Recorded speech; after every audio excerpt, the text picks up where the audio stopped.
Transcontinental Railroad next on the Arizona Ghostriders. All aboard! For all you commenters who were waiting for it, I apologize for missing the 150th anniversary of this momentous occasion. I'm doing it now, so grab a window seat and enjoy the ride.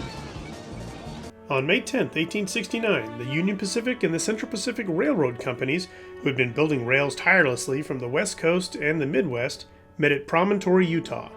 In honor of the occasion, a golden spike was driven, signaling the completion of the first transcontinental railroad in the United States.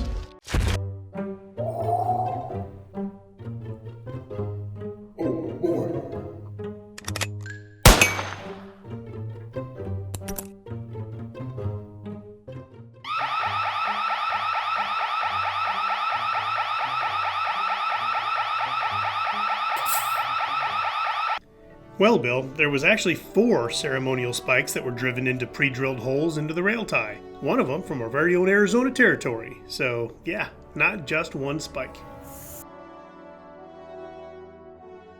By the 1860s, there was already an established rail system that went from the East Coast into the Midwest. The Pacific Railway Act of 1862 chartered the 2 railroad companies, and a rail system was planned to connect Council Bluffs, Iowa, to the Pacific Ocean. I owe more than I can ever pay, so I think I'll move to California. This would change commerce on the frontier and bring people and goods to help settle the West. Employed by the Central Pacific were thousands of Chinese workers who laid miles and miles of track. The Union Pacific had a mix of Civil War vets, African Americans, Irish, and even ex-convicts. A typical work week was 6 12-hour work days. Whew. Work. Towns were built along the way to service the workers, and they were largely lawless. The AMC television western Hell on Wheels was loosely based on this, with actors portraying some of the historical figures.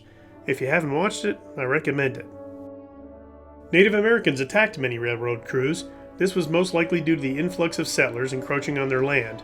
Also, the railroad had food and supplies that the tribes needed. Interestingly, the Union Pacific recruited Pawnee Indians to protect the crews from attacking Sioux. Going through mountains was also a challenge. Blasting and drilling was done, and both railroads put in a lot of tunnels, not to mention trestles.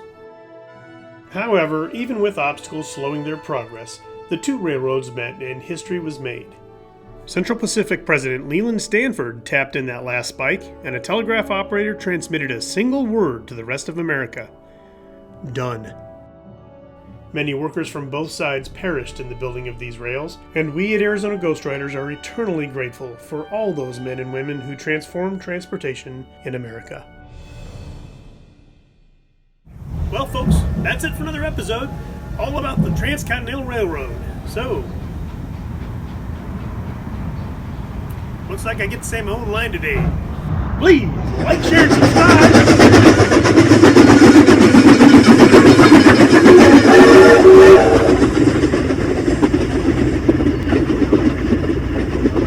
Okay, I'll see you on down the trail.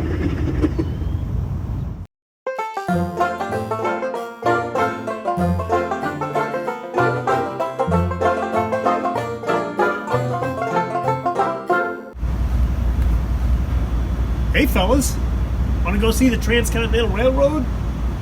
Promontory Point? Golden Spike?